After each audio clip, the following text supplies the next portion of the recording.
vamos a ver la presentación que tenemos preparada para este tema. Correcto, entonces estamos trabajando con la unidad 3 de los recursos tributarios. ¿Qué son los recursos tributarios? Bueno, los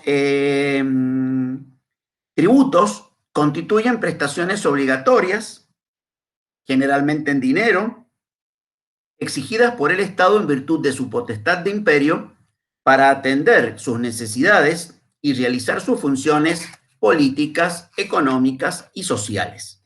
Tal como hemos venido diciendo tantas veces, los tributos son una de las dos caras de la actividad financiera del Estado, son el principal recurso del Estado y van a ingresar a la tesorería para poder comprar bienes y servicios que satisfagan necesidades sociales.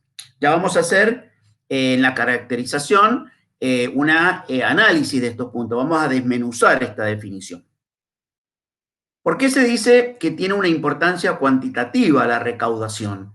Bueno, sobre todo por el hecho de que los tributos representan el más importante de los recursos del Estado y como hemos dicho otras veces, el recurso del Estado genuino. ¿Por qué? Porque cuando hablamos de emisión de deuda, venta de bienes del Estado o emisión de bonos de deuda, son recursos de corto plazo o que finalmente van a tener que ser cubiertos. En cambio, los recursos tributarios son el ingreso genuino para atender el gasto público y representan el porcentaje más alto. Hemos hablado varias veces con ustedes de que se usan los recursos tributarios para finanzas extrafiscales, o sea, no solo para la instrumentalidad de recaudar, sino también que se utilizan para lograr fines, por ejemplo, que se consuma menos cigarrillo o que se promueva el consumo de leche o de teatro o de libros, etc. También hemos dicho que los tributos son una forma de redistribución del ingreso, o sea, de trasladar recursos de los pobres, de los ricos a los pobres en el sentido de la equidad. Y también, en este sentido, podríamos decir que hay tributos financieros y tributos de ordenamiento, o sea, que hay tributos exclusivamente para recaudar y otros para lograr un objetivo, como por ejemplo una aduana protectora, etcétera. Hemos dicho en otras oportunidades que cuando los tributos son de ordenamiento, no por eso deja de ser importante la recaudación. Si desmenuzamos la definición de los ingresos tributarios, nos vamos a dirigir a la caracterización de los mismos. Primero se dice que tienen carácter económico. Es obvio desde el punto de vista de la actividad financiera del Estado que hay un traspaso de la riqueza de los particulares a favor del Estado, ya sea con finalidad fiscal, extrafiscal o mixta. La realidad concreta, insoslayable, es que recursos que están en el patrimonio de los particulares, en el bolsillo de los contribuyentes, pasan al Estado. Luego dice que las prestaciones son preferentemente en dinero. Si lo leemos en Villegas, nos dicen que son en dinero en el sentido de que solo por excepción podría ser en especie. Nosotros en Mendoza hubo una oportunidad en que determinados impuestos se pagaron con vino, o por ejemplo, Villegas dice que para que sean en especies debería cumplirse una serie de condiciones. La primera, dentro de lo que acabamos de decir, que sea excepcional, que no pueden ser de una forma rutinaria en especie. Segundo, que tienen que ser necesarios para el Estado. Y por último, que tienen que ser bienes valuables, o sea, que tienen que poderse determinar un valor, que tienen que ser pecuniariamente valuables. Por ejemplo, usemos este ejemplo hipotético. Digamos que una municipalidad que está en un lugar rural tiene muchas empresas lácteas en esa zona. Y por otro lado, compra leche todos los meses para que en las escuelas municipales se le dé una copa de leche a los alumnos. Bueno, excepcionalmente, en determinadas circunstancias, por algún motivo económico que no es repetitivo, puede suceder que le dice a las empresas, bueno, le vamos a recibir el pago de las tasas municipales en leche, solo por este mes o por un par de meses, es claro que necesitamos la leche y por otro que tiene que tener un valor de mercado. No me va a venir con un precio diferente al que estoy pagando por la leche. Luego se dice que en la democracia, en los sistemas democráticos que estamos desarrollando, los sistemas tributarios tienen que ser basados en basamento legal. Ya hemos hablado del principio de la legalidad, lo hemos hablado juntos, seguramente lo han hablado con el profesor Vinaza, o sea que está en el marco de la legalidad cualquier tributo. Por supuesto que tienen un elemento coercitivo. También hemos hablado de que hay una disparidad entre el Estado, que tiene un poder coercitivo, un poder de imperio para aplicar impuestos, y el contribuyente que tiene que acatarlos. En este sentido, el poder coercitivo está limitado por el principio de la legalidad, pero bueno, está claro de que el Estado, aún en contra de la opinión de los contribuyentes, en un Estado democrático que logre leyes de impuestos, cambios de impuestos, subas de alícuota, etcétera, hay un poder coercitivo. Y por último, lo que siempre hemos hablado, que hay una finalidad esencial, que es el bienestar general.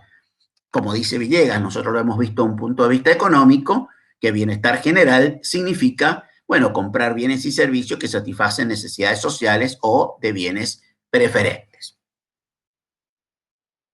Caracterización de los ingresos tributarios. Bueno, veamos la distinción entre tributos e ingresos tributarios. En base a lo que nosotros hemos estado hablando, decimos que tributos son extracciones coactivas de parte de la riqueza de los particulares con basamento legal, preferentemente en dinero, con el propósito de obtener ingresos para cubrir necesidades sin perjuicio de perseguir además objetivos extrafiscales, todo ello en pro de la finalidad máxima de promover el bienestar general. Eso es lo que hemos dicho y hemos desmenuzado. Ahora, ingresos tributarios son aquellos medios pecuniarios de que depende el Estado para cubrir los servicios y funciones públicas a su cargo que derivan de las extracciones denominadas tributos. Entonces, al tributo lo definimos como las extracciones coercitivas, pero cuando esos tributos son aplicados a contribuyentes particulares, se van a transformar en dinero que viene hacia las tesorerías públicas para cumplir sus funciones. Una división fundamental de los tributos, que la vamos a analizar con mucho detenimiento a partir de ahora en esta materia, es que los tributos se dividen en dos grandes rubros, los que se llaman los tributos vinculados y los tributos no vinculados. Fíjense a qué vinculación hace referencia. Cuando dice no vinculados, significa que no hay una vinculación entre el gasto público y el contribuyente. O sea, yo no puedo hacer una relación que diga este gasto público es para determinado contribuyente. La palabra que tanto hemos usado y vamos a seguir usando es la que dice que hay un divorcio entre gasto público y contribuyente. O sea, que sucede lo que siempre hablamos, de que posiblemente los que más tributan son los que menos se benefician del gasto por este contrato social en el que estamos insertos. En ese sentido, se dice que el tributo no vinculado por excelencia es el impuesto. O sea, en el impuesto no hay relación entre el que paga el impuesto y el que goza del gasto público. Ya dijimos en varias oportunidades que en el caso de los impuestos, las personas no pagan en función del beneficio o las preferencias que tienen de los bienes sociales, sino en función de su capacidad contributiva, renta, consumo o patrimonio. En tanto, los tributos vinculados sí hay de alguna manera, y ya lo vamos a ver en detalle, alguna relación entre el gasto y el contribuyente. Entonces, repasemos estas definiciones. Yo digo, el tributo no vinculado es el impuesto. Dice, la prestación exigida al obligado es independiente de toda actividad estatal relativa a él.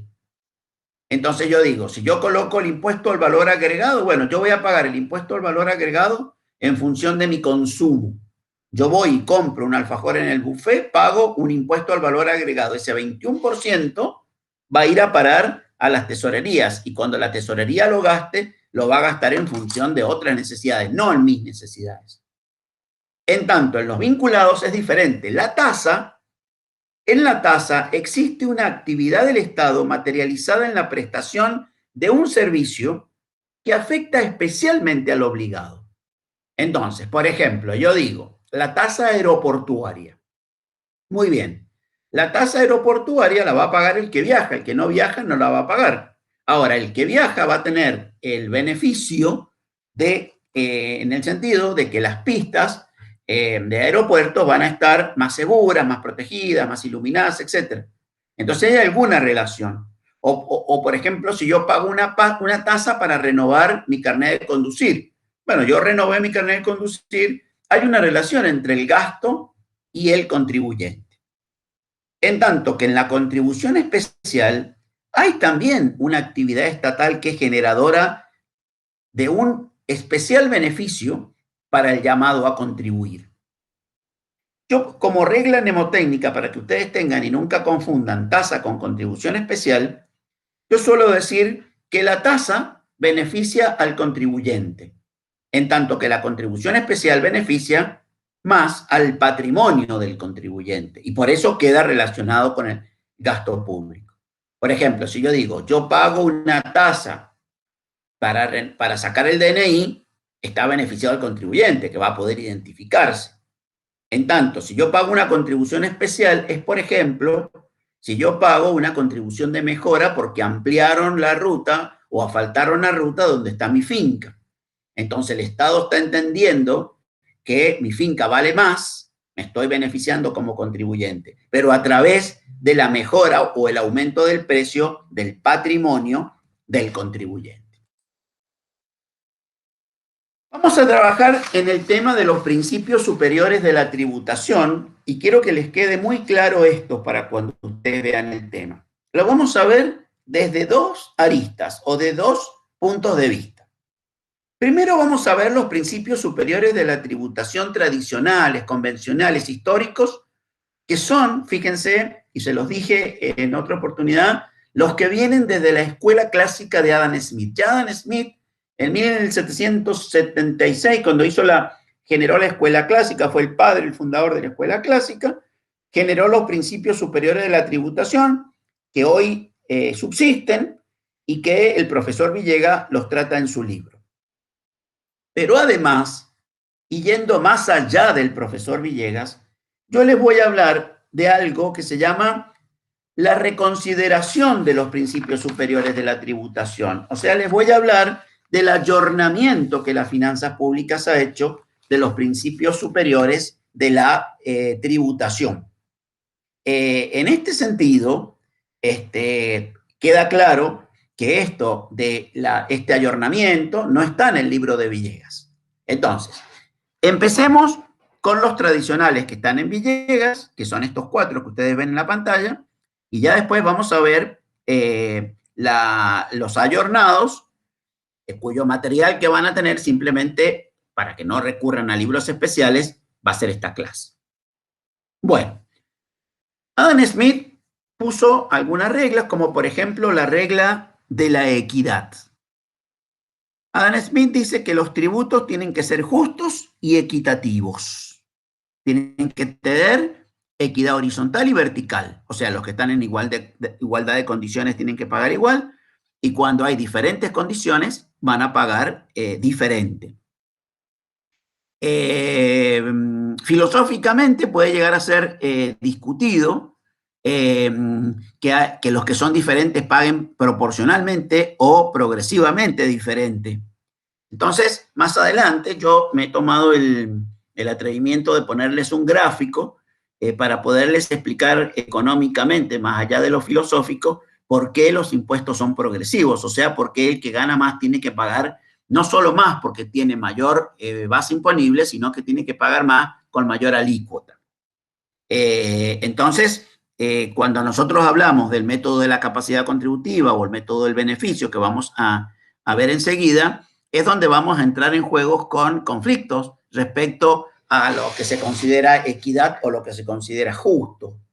O sea, alguno podría plantearse si es justo que haya divorcio entre el gasto y el contribuyente, o sea que el que pague no recibe, u otro podría considerar que es un principio equitativo de la distribución del ingreso y le parezca justo. Bueno, tal vez sea un concepto más subjetivo o políticamente subjetivo, la equidad.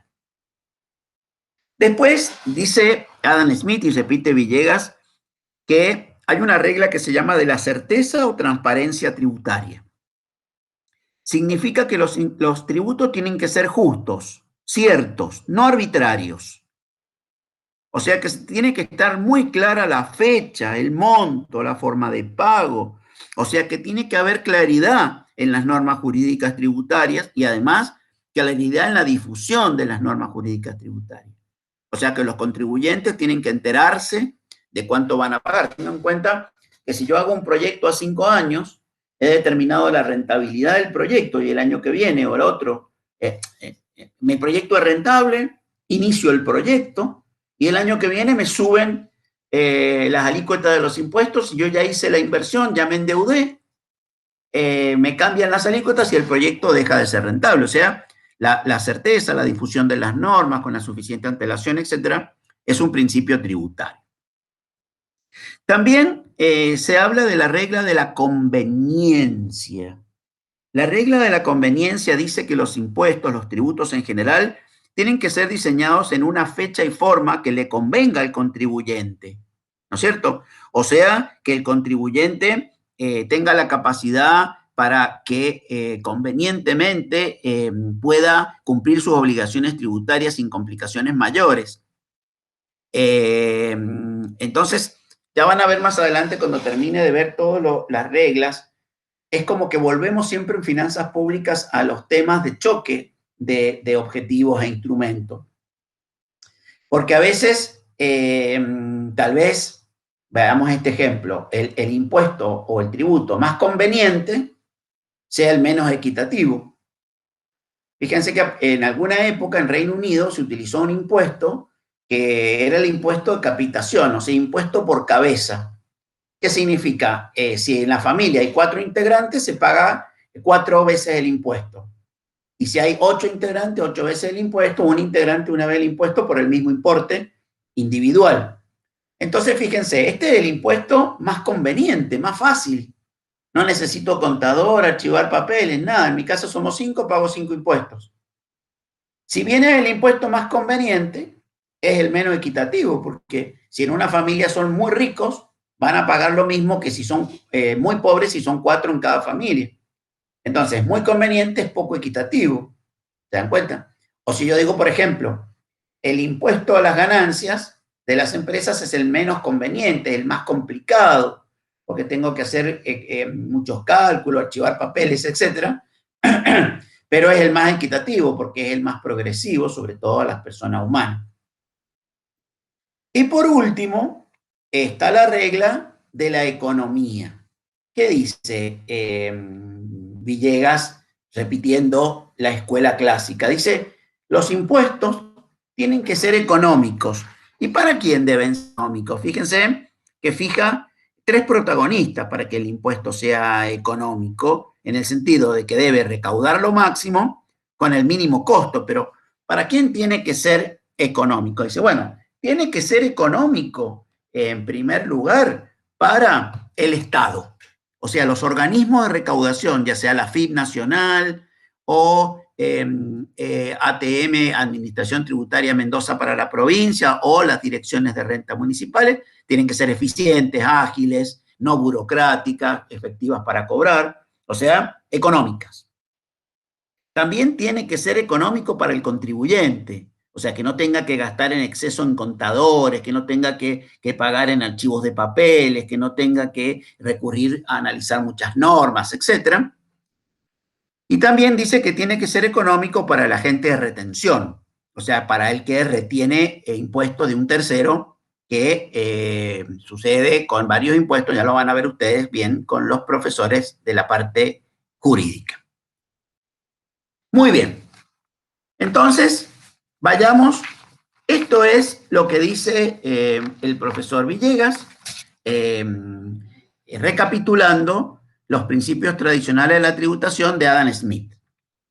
Pero ¿qué se ha hecho últimamente? ¿Qué se ha hecho últimamente? Se han ayornado los principios con lo que se le ha denominado los principios de la imposición reconsiderados, que son 5. ¿Y por qué son reconsiderados? En el sentido de que utilizando que ahora nosotros trabajamos mucho con las ramas de las finanzas públicas, vamos a hacer una relación de principios superiores de la tributación en relación a las ramas de las finanzas públicas. Este es el momento que yo necesitaría un pizarrón, pero al no tenerlo vamos a tratar de suplir esa deficiencia. Fíjense, primero se los voy a decir y luego los voy a explicar.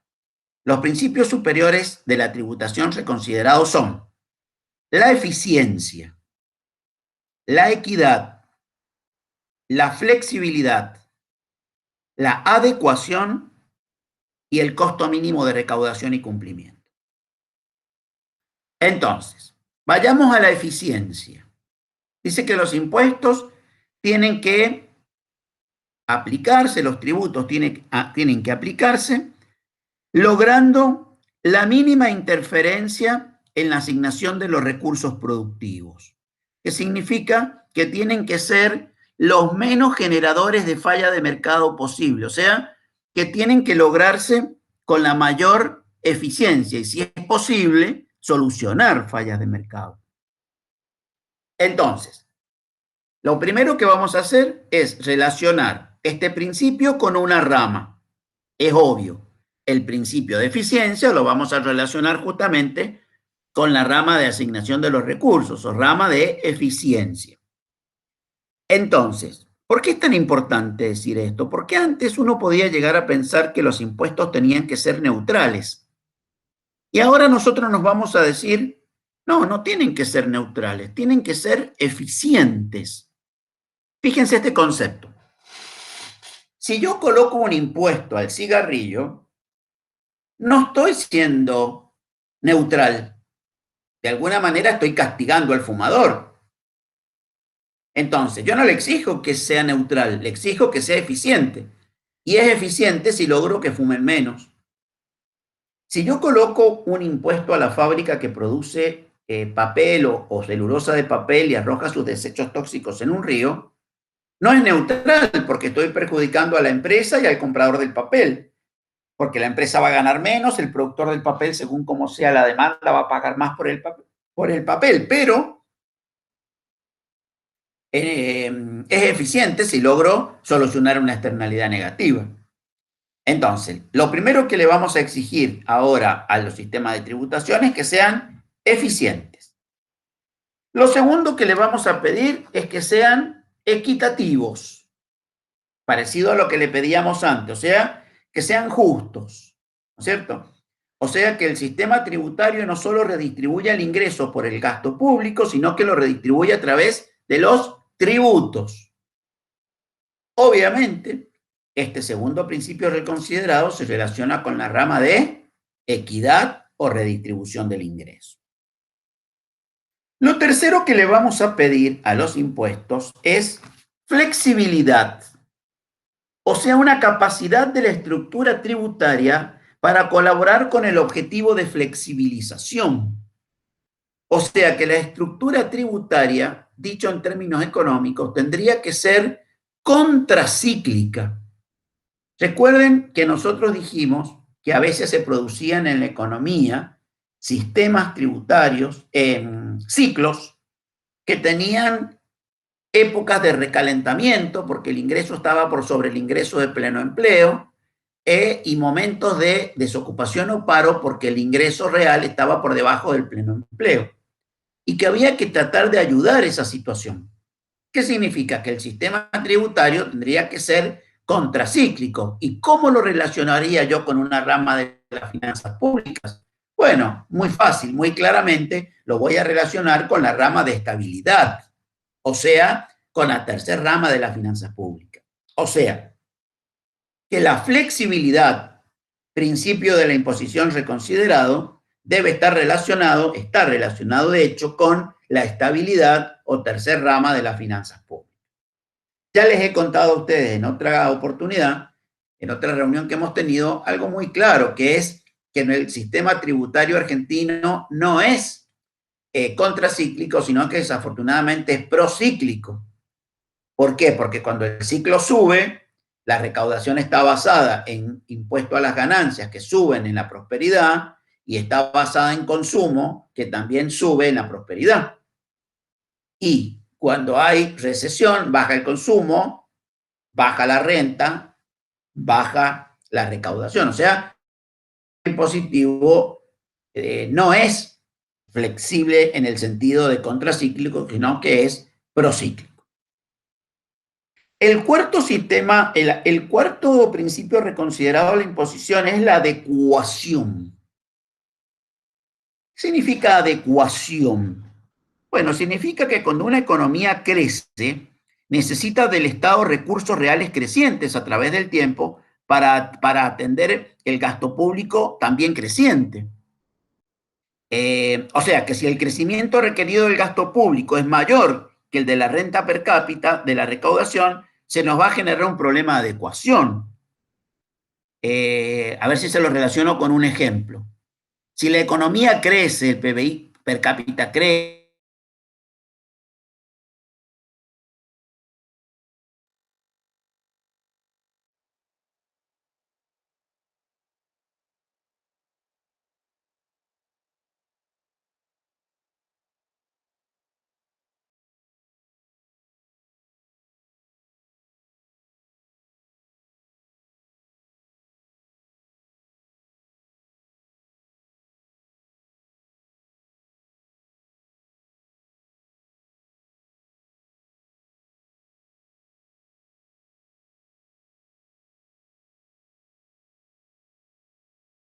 ¿qué es lo que va? Que es exactamente lo mismo que la regla de la economía. Pero ustedes ya habrán advertido, o sea, gastar menos, tanto el ente recaudador, los agentes de retención y los contribuyentes. Y como ustedes ya habrán advertido, se nos acabaron las ramas. Sin embargo, vamos a usar la misma rama que al principio. También se relaciona con eficiencia, o sea que la eficiencia, en este caso, va a tener dos principios, el primero y el último. Bueno, vamos a pasar entonces a otro punto importante, que son los criterios distributivos de los tributos. Muy bien, es fundamental este tema. En este sentido, hay una sociedad, ya sea el municipio de Maipú, Mendoza, Argentina, o los 371 alumnos de finanzas públicas de este año. Esa es la sociedad. Esa sociedad siente necesidades. Correcto, se priorizan las necesidades. Políticamente, los organismos, los órganos elegidos democráticamente van a decidir qué gasto financiar, y para financiar esos gastos se necesitan bienes y servicios, o sea, hacer gasto público. ¿Y a quién le voy a pedir los recursos para comprar todo lo que necesito para proveer los bienes y servicios? Justamente a esa misma sociedad. O sea, ¿quiénes van a gozar del gasto público? Los 371 alumnos de finanzas públicas. ¿Y quiénes van a pagar por ese gasto público con tributos? Los 371 alumnos de finanzas públicas. Pero la pregunta es, ¿cómo voy a distribuir el costo de la actividad estatal entre esas 371 personas? Ya sabemos que van a poner, pero ¿cuánto van a poner cada uno? Y ahí nace uno de los temas fundamentales de las finanzas públicas, que son estos criterios. O sea, que yo puedo distribuir el costo de la actividad estatal con el criterio del beneficio, o lo puedo distribuir con el criterio de la capacidad contributiva. Y acá hay una cuestión muy biunívoca. Fíjense, pareciera lógico que el criterio del beneficio se va a relacionar claramente con los tributos vinculados, tasas y contribuciones especiales, porque por definición parecería que yo puedo encontrar a los beneficiarios. para que paguen. En tanto que el criterio de la capacidad contributiva se va a relacionar con los tributos no vinculados o impuestos, porque como no puedo encontrar a los beneficiarios, les voy a cobrar en función de las luces que me ofrecen. Y los 371 alumnos de finanzas públicas, ¿qué luces le tiran al Estado para saber cuánto pagar? Bueno, su capacidad contributiva, su renta, su consumo y su patrimonio.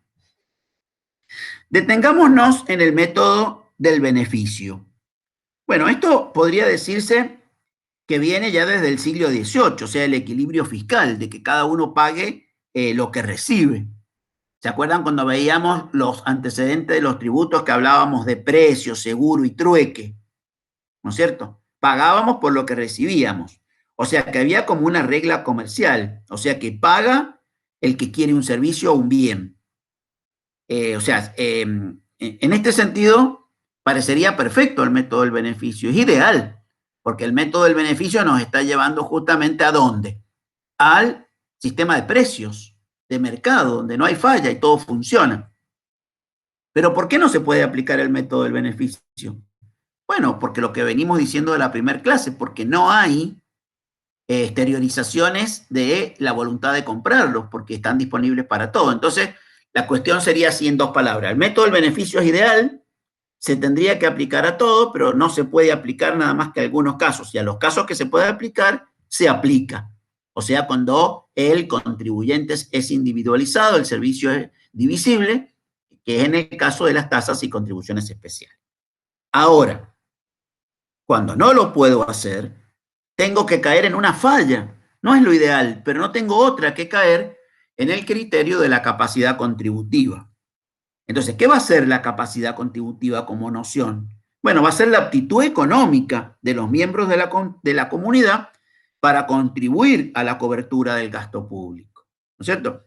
Entonces se dice, ¿cómo van a contribuir? En función de su capacidad económica, no en función de lo que gozan. ¿No es cierto?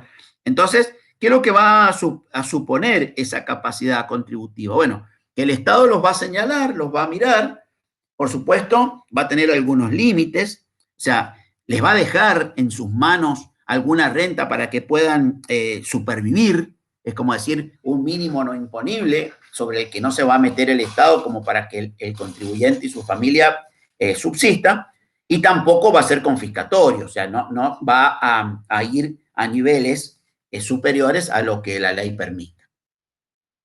Entonces, entre las definiciones uno podría decir que la capacidad contributiva supone en el sujeto tributario la titularidad de un patrimonio o de una renta que son aptos en cantidad y calidad para hacer frente al pago del impuesto. Y como decíamos recién, una vez cubiertos los gastos vitales e ineludibles del sujeto. ¿No es cierto? O sea, que no se va a ir sobre su mínimo, pero lo demás ya es manifestación de riqueza. Entonces dice que en la valoración de la capacidad contributiva hay algo importantísimo, muy importante, en el sentido que se dice que tienen que hacer un criterio preciso. O sea, por más que sea justo o injusto atacar la riqueza, tiene que ser con un concepto preciso. Ya vamos a ver después con un concepto que tenga idoneidad abstracta. ¿Qué significa esto? Que tiene que ser no arbitrario.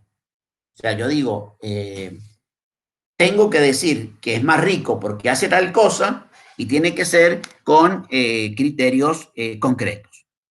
Ya se los he adelantado con respecto a la medición de la capacidad contributiva otras veces, que hay tres formas fundamentales, que son la renta, el patrimonio y el consumo. Cuando yo hablo de renta, es como obvio que hay una relación estrecha entre lo que en un flujo de tiempo yo gano en un determinado periodo y mi bienestar económico. Fíjense que la renta habla de un flujo. ¿Qué significa eso? Que habla de lo que pasa entre dos, en un periodo que se mueve entre dos fechas. Por ejemplo, mi renta del 1 de enero del 2020 al 31 de diciembre del 2020. O sea, lo que yo gano, ¿no es cierto? Entonces, mi renta va a ser la base imponible Por supuesto que después van a tener cuenta que soy casado, soltero, si tengo hijos, si vivo en Argentina, si vivo en el exterior, si pago gastos de sepelio, si pago interés hipotecario, etc. En cambio, el patrimonio es un stock, no un flujo. ¿Qué significa? Lo que yo tengo a una fecha, los bienes que yo tengo al 31 de diciembre del 2020, por ejemplo. Entonces, el patrimonio, ¿qué es lo que me muestra también? Fuente productora de rentas para medir la capacidad contributiva. O sea, yo puedo tener dos casas, una en la que vivo, la otra es una productora de renta porque la puedo alquilar, y en la casa donde vivo se puede interpretar también, genera renta porque me evita pagar alquiler a mí. Y después la tercera forma de medir la capacidad contributiva es el consumo. Mayor consumo, mayor bienestar, mayor capacidad contributiva. Cuando se habla de la idoneidad del principio, se dice que no es, si bien no es matemático, debe presentar lo que normalmente manifiesta, circunstancias fácticas y habituales y razonables de la manifestación de la capacidad contributiva. O sea, el Estado, el legislador no puede ser arbitrario al señalar una capacidad contributiva. Esto no quiere decir que no se cometan injusticias. Vean este caso irónico, digamos, de decir, supónganse que en un estado se decidiera que el único impuesto sea el impuesto a la patente automotor, porque se considera que el patrimonio, y en este caso los autos, son el mejor representante de la capacidad contributiva. Y supongamos que una chica ama tanto los autos que ni siquiera come, no consume nada, gana muy poco, pero lo poco que gana se compra autos. Entonces, tiene 3 autos. Entonces, para el Estado es muy rica. ¿Por qué es muy rica? Porque va a grabar la renta, va a grabar la capacidad contributiva en el patrimonio y se encontró con que ella tiene 3 autos. Cuando en realidad, si nos vamos a los hechos, capaz que es más pobre que otra persona que gana mucho. O sea, estas excepciones se pueden producir, pero no significa que el legislador no tenga que tratar de hacerlo razonablemente y no arbitrariamente. Se dice que el principio del criterio de la capacidad contributiva tiene 4 implicancias. Una de ellas es que todos los que pueden pagar, deben pagar, y los que no pueden pagar, no pagar. Fíjense qué sencillo y qué serio a la vez. Los que pueden pagar, pagan, los que no pueden pagar, no pagan. El segundo principio que establece la capacidad contributiva es uno que dice que a mayor capacidad, mayor participación. ¿Qué quiere decir?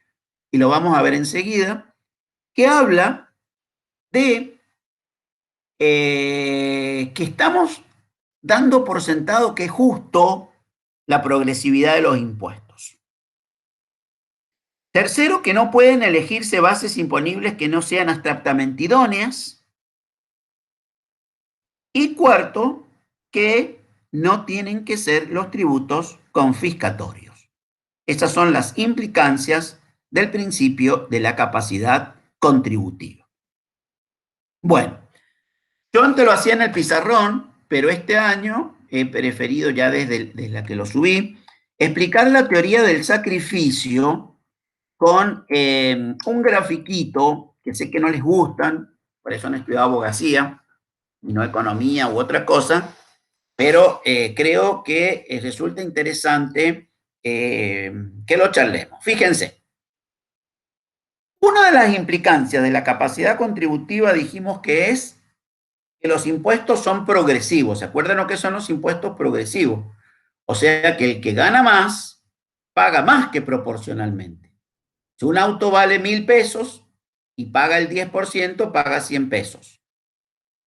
Si el auto vale 2.000 pesos y los impuestos fueran proporcionales, pagaría 200. Pero no, los impuestos son progresivos. Significa que se redistribuye el ingreso. O sea, que el auto que vale 2.000 no paga 10%, paga el 20%, por ejemplo. Entonces paga 400 pesos. Los impuestos son progresivos. Y fíjense que está determinado que eso no está mal. Y para hacerles entender esto de un punto de vista económico, me parece interesante mostrarles este gráfico. Fíjense. En el eje de abscisas, en el eje horizontal, vamos a medir el ingreso, supongamos, una de las manifestaciones de la renta, el ingreso, el flujo, el sueldo. Y la Y mayúscula es el ingreso. ¿Qué es lo que vamos a medir en el eje vertical? Vamos a medir la utilidad. ¿Qué significa esto? El goce, la satisfacción, el bienestar que me da el dinero. Entonces, fíjense, es obvio que a medida que crece el ingreso de 0 a Y, crece la utilidad total. Mientras más plata tengo, más goce tengo. Pero fíjense que crece a tasa decreciente. ¿Qué significa esto? Fíjense que crece cada vez menos. Si yo les tuviera que hacer un gráfico de utilidad marginal, veríamos que la utilidad marginal es negativa. ¿Qué significa esto? Significa esto que yo a medida que aumenta mi ingreso, el último peso tiene menos satisfacción que el primero. Si un indigente se encontrara $100 en la puerta de su casa tirado en la vereda, le produciría muchísimo más placer, muchísimo más bienestar que si Bill Gates encontrara $100 en la puerta de su casa. ¿Se dan cuenta de la idea? Entonces, para no complicarlo, ¿qué es lo único que hemos visto hasta ahora? Hemos visto la curva fucsia del centro, que es la utilidad total, o sea, que crece a tasa decreciente. Mientras más dinero tengo, más satisfacción tengo, pero proporcionalmente cada peso hace que se detenga, que crezca menos esa satisfacción. Sigamos ahora con las líneas punteadas verdes. Fíjense qué dice. Vayamos a la derecha. Tenemos, vamos a decir que R es rico y P es pobre. Obviamente el rico va a tener más ingresos que el pobre. Entonces fíjense en la línea verde.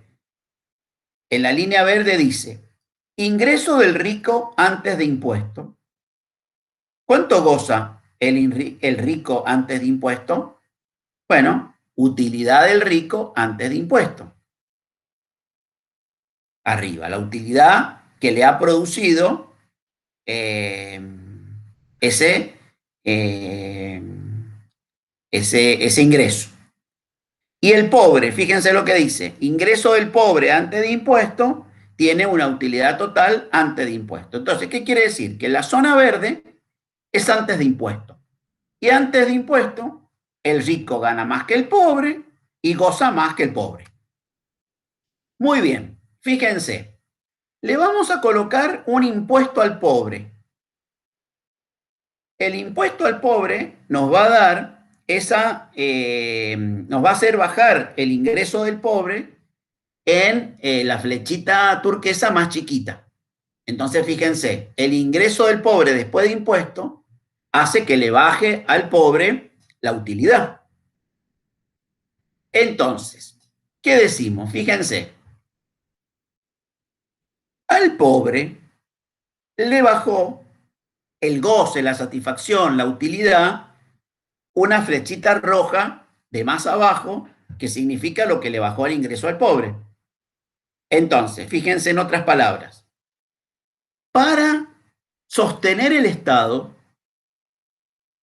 para que hayan bienes sociales, el pobre tuvo que bajar su ingreso, su utilidad.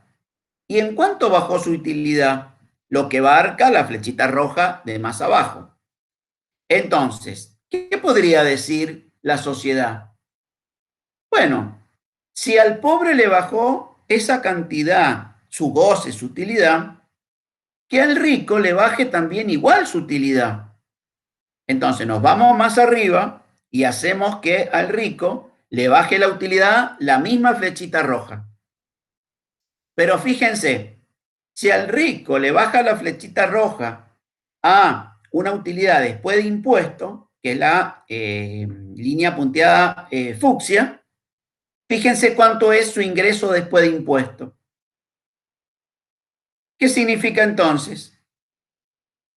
Que para que ambos se sacrifiquen igual, que ambos sufran igual, que ambos soporten igual el sostenimiento del Estado,